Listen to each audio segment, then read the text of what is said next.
Guys, welcome back to another episode of Going For It.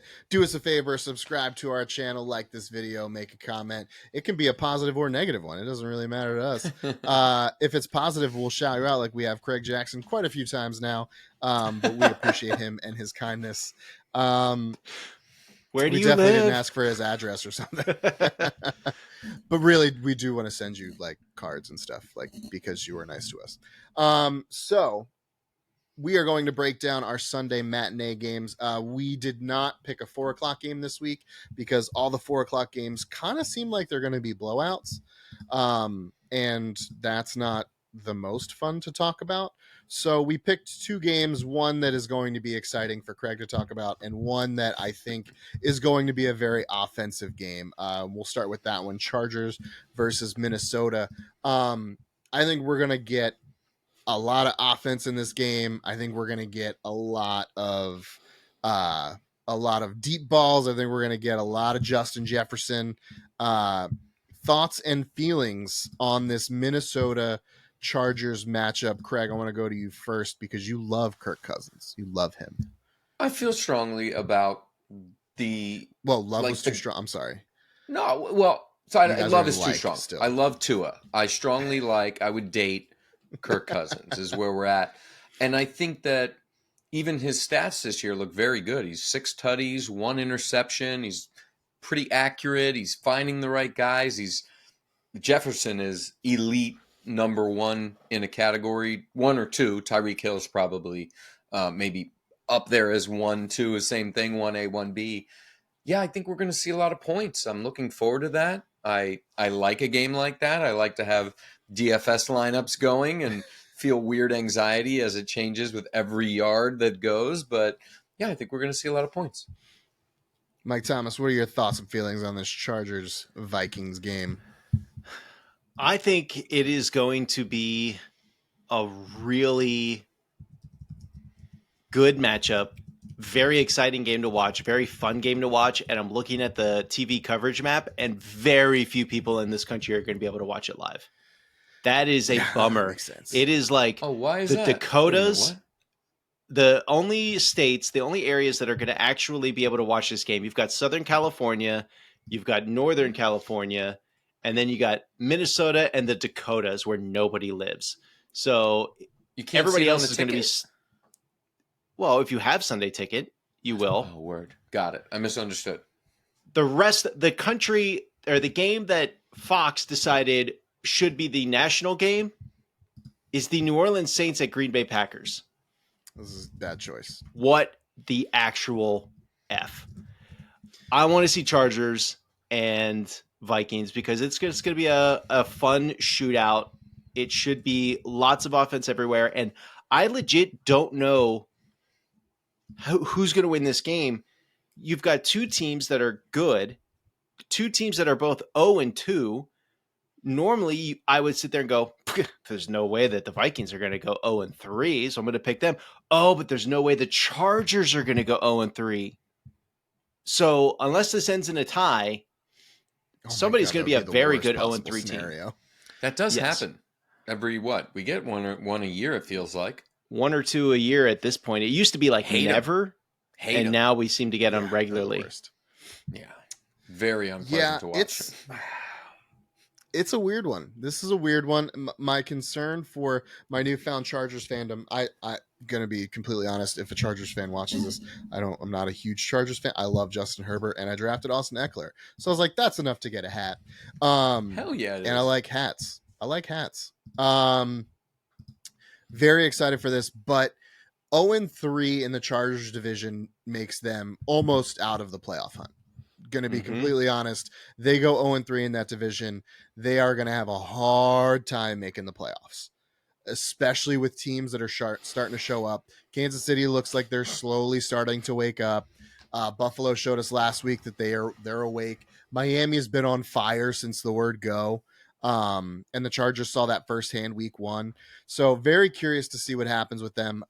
Probably sans Austin Eckler, which breaks my heart, and my fantasy team possibly. So that's not great. But I do think this is going to be a slugfest. And if there's any benefit to not having Austin Eckler in this game, Minnesota's defense is just as bad as the Chargers, except they have less name recognition. Khalil Mack does not play for the Minnesota Vikings. I honestly don't know 3 players on their defense. No, I don't either. Literally, like, sitting here thinking about it, I don't know 3 players that play. I love it. I don't know 3 players that play for their defense, and I just know both of these teams struggle to stop any sort of offense. I'm excited to see Justin Herbert air out the ball. I'm excited to see Kirk and what nasty catch Justin Jefferson's going to decide he's going to pluck out of the air. It's going to be good. I'm excited for it. You guys both jinxed it. It's going to be like an 11. Oh my God. What 8. if it was just the worst? It's the Chiefs Jags like all over again. 3-2.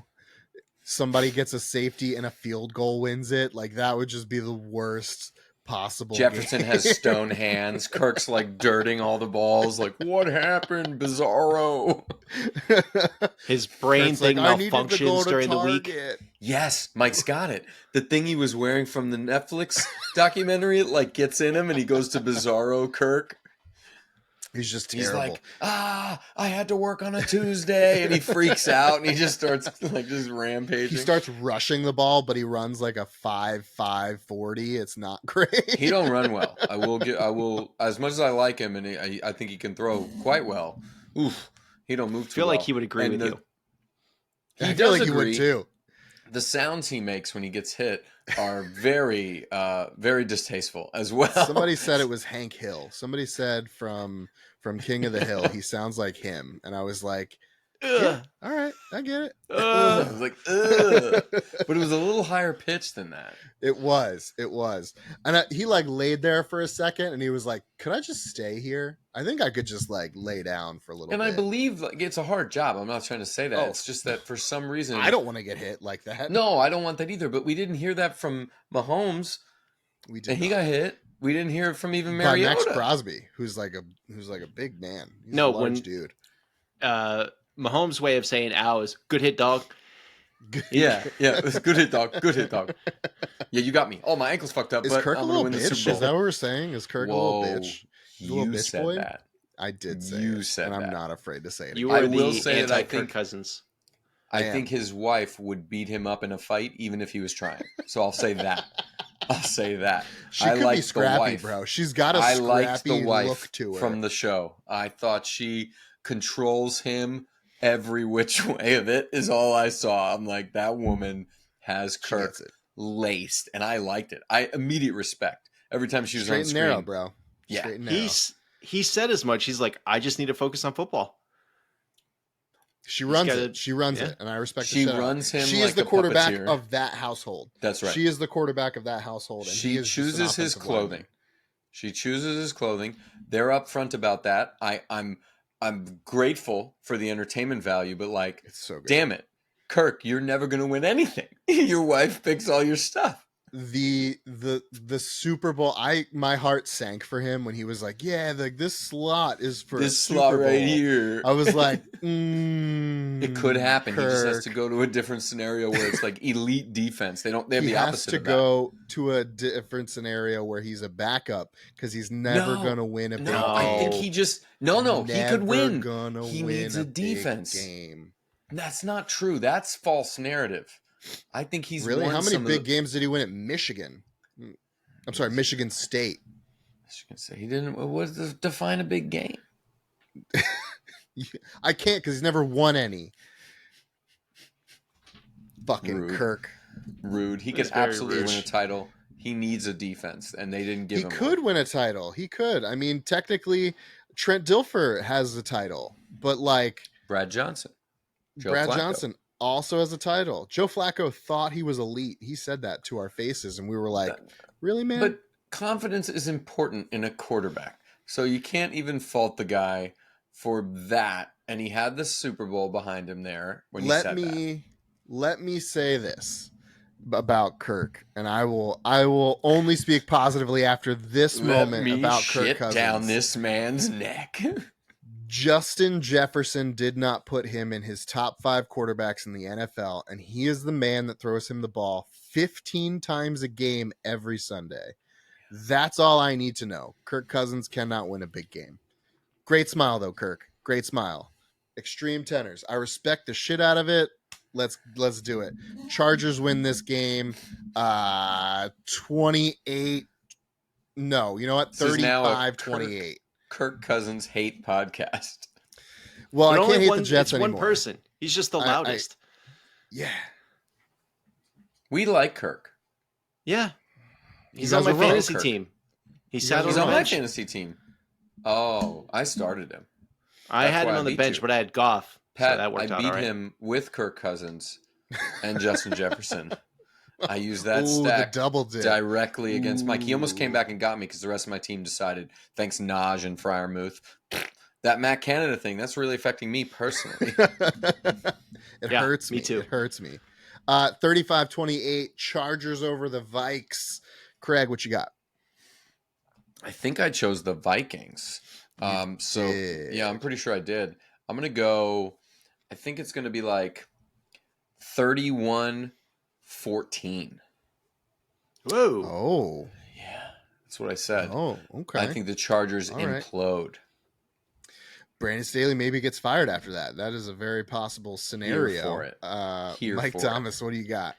Vikings 31, Chargers stole my score. 18. 18 again. These terrible numbers. 18. It's a strong 23. Number. Well, 23 is not terrible. You know what? Fine. 23. Chargers 23. There it goes. I will take it. Denver, Miami. I think we're all in agreement that this game is going to be fun to watch if you like the Dolphins. Don't you jinx it on me. I'm not attempting a jinx. I enjoy watching their offense. I think Mike McDaniels is quickly becoming one of the best coaches in the NFL. Not a comedian. He's so funny. I fucking love him. Who? When he raced Mike McDaniels. He raced the camera guy off the field, he is the ultimate chillaxed. He's having fun. He's having a good time. I love that. If you find out why, though, it makes it better. Mike, I don't know if I didn't know this until I heard him to do the hour interview. He got booted and fired from the NFL. You knew that already? See, I didn't know. He was booted. I saw an article like this week. Got it. Okay. So the story of like why he gets up at 2:30 every day and all that now is because he fucked about because he was in a good situation in that Kyle Shanahan group of friends that ended up working for Mike Shanahan way back in RG3 days. And he got with the right crowd and they all got jobs and he like fucked around when he got to Houston and got fired. And like, I love a second chance kind of thing. Like Darren Waller's a story like that too. Like I love a guy that had some adversity and rose, but the fact that he's like getting this kind of cred and he's a straight shooter, him and Tua both this very week, they were asked and they gave very similar answers, but they weren't in the same room about, what do you do when Jalen Waddle's not around? And Mike McDaniel said, I guess I should just go home then, is the way he said it. And Tua said his version was, I guess I shouldn't just show up to work the next day. Like his confidence in what they're doing has even rubbed off on his quarterback. So it's like this very delightful, like guy learned from not giving it his all is now giving it his all and it's working. Tua's got a different swag about him this year, and I respect it. He's got a different swag. He's got a little more bite, and I think you need that.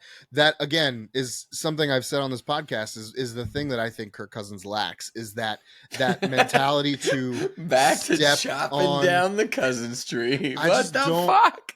I don't think he's got that, like, break your neck mentality. No, and, it's like, obvious he doesn't. Tua has it this year. He has not had it in the past. I really think that that's a big thing that McDaniels has put into Tua. Yes, but we've all heard that thing that he did when he first got to Miami. Also, he chopped himself and an editor 700 like highlight plays of Tua, and then gave it to him and said, "This is who you are. This is why I'm excited to work with you." Like he knew how to authentically validate that the dude is good at football, where the whole narrative everywhere else, nobody wanted to talk about how accurate his throws were or the actual winning that he does. Like wins over losses is a good number for him in his college and pro career. They only wanted to talk about, yes, he had the hip injury coming into the NFL, and then he got the multiple concussions, and people didn't want to give any credit to like how poorly he was coached under Flores, and how like you sit, then start, then Fitz comes in, then not. Like Fitz has even come out and said that did not make sense. No. What was happening there. So it was a bad situation. It's a beautiful thing to see it go well. I hope we, again, got to do my prayers for full health, but like they're onto something, and they have a whole we're in the window. We are in Miami's window of opportunity. Last year started it. It runs most likely through next year. But that means you got to go get one, or you're going to have another whole rip where you're irrelevant. So the thing I think you're off on that is I think Buffalo's window is closing. I think this division only becomes more Miami because even if Tyreek that would be a in blessing, 2 years, bro. That would be a fucking blessing. If Tyreek in 2 years, so if he in 2 years is not as fast because he'll be 33 or 32, and like you can't run this way forever. Ask Devin Hester. Useless. Dead. Put him in the ground. Sourpuss says useless. But you have that backfill coming in for Tyreek with Waddle. Waddle will be hitting his prime at that point, so you can then continue that process and run the same style of plays. McDaniels, his offense, to me, is what the offense was that everyone was saying about Sean McVay. Everyone was all on Sean McVay's dick there for a while, and he is in a brilliant offensive mind, pulls plays out of his ass, super smart dude. I respect the shit out of it. He's way smarter than me.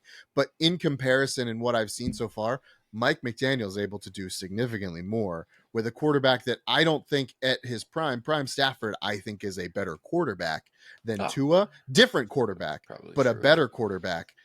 And Tua is not in his prime yet. Tua has not hit that prime age, and he is already able to do what he's doing.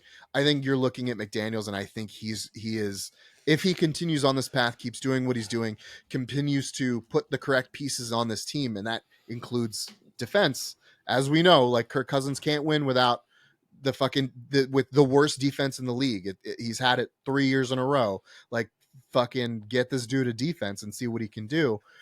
If McDaniels continues to do this thing for Miami, I think that window is going to be open for a long time. I love what you're saying, and I think Mike, I'm on purpose saying, because you know the most about it. Well, I guess both of you maybe tied, because Eli and Ben came into the league, I think maybe even the same year. Same year. Or same year. Same year. Maybe why the one thing I'm pessimistic about is the window's length, is I in my fandom, and dare I say since Marino, the team, there has not been that kind of consistency to a coach-quarterback relationship. You guys both you had Eli for a long time, 1-2. You had Ben for a long time, Coward. Actually, the transition worked really well to Tomlin. So I think I'm a little don't know what that feels like. So if that is what happens, I will have more shirts and hats, I assume. Like, is really all it will be, but it will be very joyful. I just want to touch on McDaniel as a coaching genius. No S. I don't think there is an S. There's no S. He is a good coach, but he is not reverse jet sweep Mad Canada big brain. So let's get that straight. Like the pecking order of offensive gurus in the NFL, jet sweep it's the other Canada way. all Double on it. Top of everybody. Okay. Right. I just want to make that very clear for everybody out there. Yeah. That's important. We're talking for like second scraps. Yeah. McDaniel Coach is very, very good at being number 2 to Matt Canada. They are not equals in the actual, like one is a head coach, one is a coordinator. They are not. No, I get so angry watching the Dolphins and literally every other team in the NFL because their offenses are just so much more enjoyable to watch. They are dynamic. They're exciting. They have more than 3 plays. They disguise the plays. Sometimes they run different plays out of the same formation, and that blows my mind.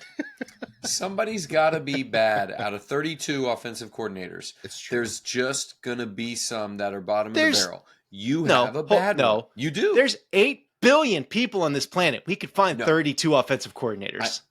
I don't know. Yes, you're probably right about that. Yeah. But we haven't gotten there yet. That's what I mean. People get in these roles, and then a couple things happen, right? You could go through the scenarios. I'm not going to go through all of them or whatever, but Canada clearly is in some scenario where he believes what he is doing is good, right? Like, that is the scenario. He is in that world where he's like, no, they're going to see. Just wait, I have this great idea. And he poured that poison into Mike Tomlin's ear enough where maybe another week or two of it will undo this. But the guy believes in what he's doing. It's just nearly unwatchable. No, it's a pure lack of creativity that McDaniel and all these other coaches have. Miami is the best team in the AFC right now. I don't know if they will stay that way all season long, but they are right now the number one team in the AFC. So I'll say the thing that McDaniels started doing, and I'm sorry, McDaniels is Vegas Raiders head coach. He sucks. McDaniel good, McDaniels sucks. McDaniel stands for sucks. You add the S, sucks. The thing McDaniel's been doing with Tyreek that I talked about in our pick'em, which is putting him in motion into the slot, getting him on a linebacker, and then either drawing that safety in or having an easy completion to Tyreek 40 yards down the fucking field once he burns that linebacker. That is something the Giants saw week 1 and implemented in week 2 with our rookie Jalen Hyatt, where we are starting him in motion, avoiding that press coverage where that defender, that DB can like jam a little bit, avoiding that entirely and having them run a sweep up. It is so smart. And like people are already seeing what McDaniel's doing like that with Tyreek. And they're like, yep, gonna do it. Gonna take that because he's so creative and it's awesome. It is really fun to watch the Dolphins play. I'm going to be honest.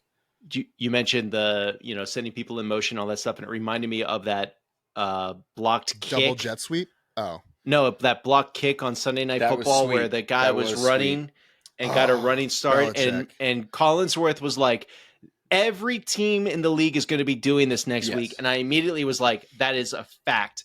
Yes, they're going to be doing that. And I was stunned that they didn't do it the next night. They're going to try. They're going to try. They won't all succeed because the good special teams coaches will basically, you're allowed to be offline with the guys off the side on special teams.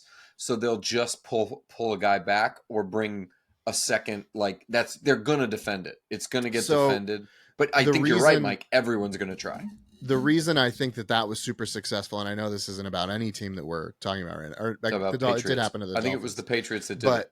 Yeah, but the thing is, the holder for the Dolphins was a Patriot for 9 years. Sabotage? No, they knew his. So actually, and I don't want to do this, but I have to because it's where I learned it.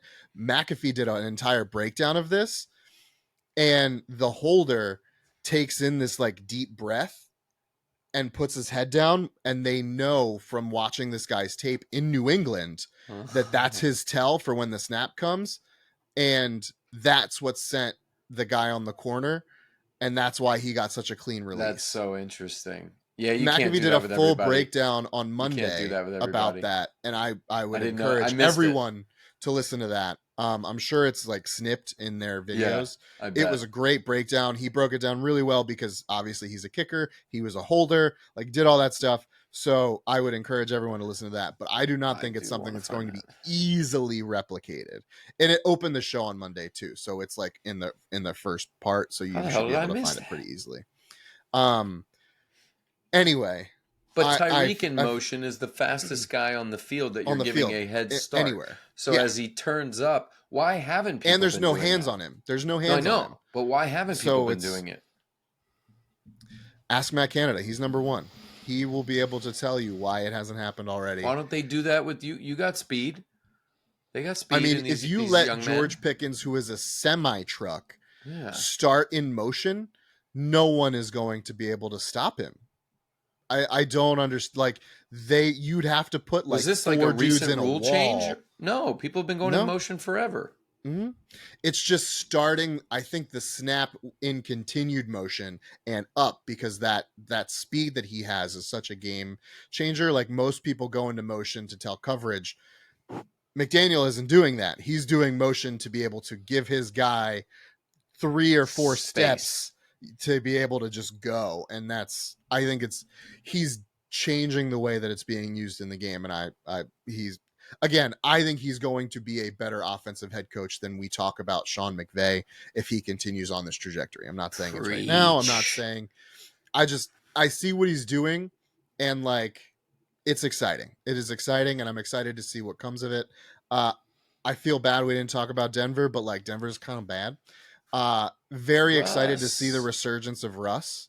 Super excited. He's been playing well. He looks like the Russ of old, but I just don't think there's enough there for Denver to be able to come into Miami. We got their best defensive player. Chubb came. He was good there. Like, maybe I'm wrong. He's not their best anymore. Maybe they must have somebody else, but like, that felt like a very good boon for Miami that Bradley Chubb is now with us getting sacks. Literally, he has 1.5, I think, already on the year. So I don't know. Are they missing? Yeah, I don't know any of those names. Oh, okay. Pat Surtain the second. Surtain's great. He's real good. Very good. He's probably the best corner. Justin Simmons is a really good safety, but that's kind of it. That's kind of it on their defensive side. Not a lot going on. Yeah. That could be very good for Tua to not get pressured. Yeah, I think it's going to be. In this, I'm going to go with you first, Craig. Who are you taking to win, and what are you scoring? Miami? I'm taking Miami to win. Miami Dolphins to win by, I think they're going to score 33 and to 27. Okay. Mike Thomas. The Dolphins get some bad seafood the night before, so they all have stomach poisoning, and Denver wins one of the most boring games of the season, 10-7. No, Miami's going to crush this game. Miami's going to crush it. It's going to be 31 to, I think all the games have been 31. 26-24 Miami. Yeah, that sounds okay. Right. 26-24. I am also taking Miami. I'm excited to see the Patrick Surtain Tyreek Hill matchup, but is it really going to be a matchup, because Tyreek plays all over the field? So who really knows? And I'm going to say Miami 30, Denver 20. Okay. Ooh, I like that better than mine. I'm going to stick with it, but I like that. Yeah, I think 30-20. I do think they're going to score more than the 24, because McDaniel said something about it too, that he was unhappy because they had opportunity and different things or whatever. So I think that they're going to be 4 that game was way further apart from being competitive than the final score indicated. And Miami dominated that game, and I think that they're going to run into that a lot this season. But with all that being said, let us know your predictions down below. Let us know what you think of these new look Miami Dolphins. Thank you guys so much for hanging out with us. We do greatly appreciate it. Please do us a favor and like, comment, and subscribe down below. Guys, thank you for hanging out with us. It really is a pleasure that you guys do continue to watch us babble on about nonsensical bullshit. So thank you so much, and we will see you guys all back here next time.